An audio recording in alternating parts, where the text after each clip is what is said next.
Hi hello അസ്സാം വലൈക്കും. എന്തൊക്കെയുണ്ട് വിശേഷങ്ങൾ? അൽഹംദുലില്ലാ, ഞാനും കുട്ടികളൊക്കെ സുഖമായിട്ട് തന്നെ ഇരിക്കുന്നു.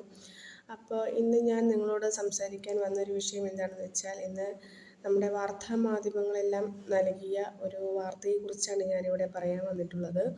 നമ്മുടെ നടി ശ്വേതാ മേനോനെതിരെ ഒരു പരാതി വന്നത് നിങ്ങളെല്ലാം കണ്ടിരിക്കുമല്ലോ. അശ്ലീല ചിത്രങ്ങളിൽ അഭിനയിച്ചും അശ്ലീല പരസ്യങ്ങളിൽ അഭിനയിച്ചും പണം സമ്പാദിച്ചു എന്ന് പറഞ്ഞ് അനാശാസ്യ നിരോധന നിയമപ്രകാരം കേസെടുത്തിരിക്കുന്നു എന്നാണ് പറയുന്നത്. എൻ്റെ സുഹൃത്തുക്കളെ, ഞാനൊരു കാര്യം നിങ്ങളോട് ചോദിക്കട്ടെ. ആദ്യം കേസ് കൊടുക്കേണ്ട ഒരു സംഭവം നമ്മുടെ യൂട്യൂബിൽ തന്നെ ഉണ്ടല്ലോ അല്ലേ. ശ്വേതാ മേനോന് പരാതി കൊടുക്കുന്നതിനോടൊപ്പം തന്നെ യൂട്യൂബിലും പല ആളുകളും പല തരത്തിലും ഈ സംഭവം നടത്തുന്നുണ്ട് ഇല്ലേ. മെമ്പർഷിപ്പ് വെച്ചിട്ടും 3999 രൂപ വയറ് കാണിക്കാൻ, അതിൻ്റെ മേലേക്ക് 9900 സംതിങ്, അതിൻ്റെ മേലേക്ക് കാണിക്കണമെങ്കിൽ 14999 രൂപ എന്ന് പറഞ്ഞിട്ടും, അതല്ലാതെ പല രീതിയിൽ പല എന്താ പറയുക യൂട്യൂബർ ആയിട്ടുള്ള ആളുകൾ പല രീതിയിലും മെമ്പർഷിപ്പ് വെച്ചിട്ട് എന്ത് ചെയ്യുന്നുണ്ട്, ഇതേ പണി ചെയ്യുന്നുണ്ട്. അപ്പോൾ അതും ഈ പറഞ്ഞ പോലെ ഈ നിയമത്തിലെല്ലാം പെടില്ലേ. മെമ്പർഷിപ്പ് വെച്ചിട്ട് പണം സമ്പാദിക്കുന്നതും അനാശാസ്യ പ്രവർത്തനം തന്നെയല്ലേ. നിങ്ങൾ എന്തെല്ലാവരും കാണണോ ഈ സോഷ്യൽ മീഡിയയിൽ. അപ്പോൾ അതെന്താ, അതിനെതിരെയും പ്രതികരിക്കണ്ടേ, അതിനെതിരെയും കേസും നടപടിയും കാര്യങ്ങളും വേണ്ടേ.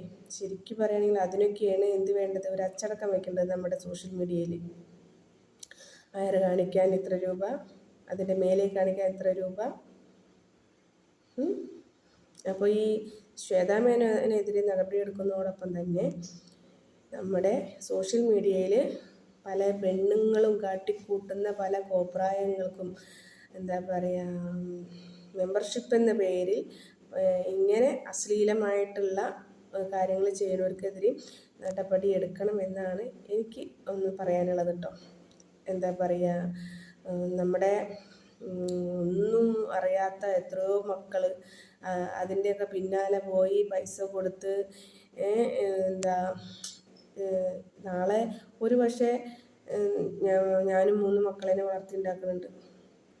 ഇങ്ങനെയുള്ള പേക്കൂത്തുകളൊക്കെ കാണുമ്പോൾ നമ്മുടെ മക്കളും ആ വഴിക്ക് തിരിയാതിരിക്കട്ടെ എന്നാണ് ഞാൻ പടച്ചവനോട് ദുആ ചെയ്യുന്നത്.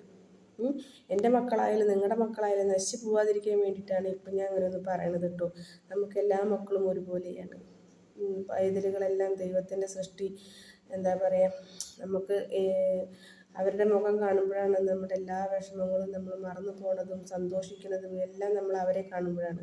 അപ്പം നാളത്തെ നമ്മുടെ ഈ തലമുറകളും നശിച്ചു പോവാതിരിക്കാൻ സോഷ്യൽ മീഡിയയിലുള്ള ഇങ്ങനത്തെ പേക്കൂത്തുകളും അവസാനിപ്പിക്കാൻ വേണ്ട നിയമ നടപടികൾ ഉണ്ടാവണമെന്നാണ് എനിക്ക് പറയാനുള്ളത്. ഈ മെമ്പർഷിപ്പ് വെച്ചിട്ട് എത്ര പേര് എന്തെല്ലാവരും കാണിച്ചു കൂട്ടുന്നു. അപ്പോൾ അതും ഇങ്ങനെയുള്ള പണം സമ്പാദിക്കലല്ലേ, അതൊന്നും ഈ നിയമത്തിൽ പെടില്ലേ. സുഹൃത്തുക്കളെ, ഞാൻ പറഞ്ഞതിൽ എന്തെങ്കിലും തെറ്റുണ്ടെങ്കിൽ എന്നോട് ക്ഷമിച്ചു തരണം. ശ്വേതാ മേനോനെതിരെ കൊടുത്ത ഈ പരാതി പോലെ തന്നെ നമ്മുടെ സോഷ്യൽ മീഡിയയിലും അനാശാസ്യത്തിൻ്റെ പേരിൽ മെമ്പർഷിപ്പ് വെച്ചിട്ട് നടത്തുന്ന ആ പേക്കൂത്തുകളും അവസാനിപ്പിക്കാനായിട്ടുള്ള നിയമ നടപടികൾ സ്വീകരിക്കണമെന്നാണ് പറയാനുള്ളത്. പറഞ്ഞതിൽ എന്തെങ്കിലും തെറ്റുണ്ടെങ്കിൽ എനിക്ക് എൻ്റെ ഫാമിലിയിലുള്ള ആളുകൾ പൊരുത്തപ്പെട്ട് തരണം. എൻ്റെ ചാനൽ ആദ്യമായിട്ട് ആരെങ്കിലും കാണുന്നവരുണ്ടെങ്കിൽ ഒന്ന് സപ്പോർട്ട് ചെയ്ത് ലൈക്ക് തന്ന് എന്നെയും മുന്നോട്ട് കൊണ്ടുപോകണം.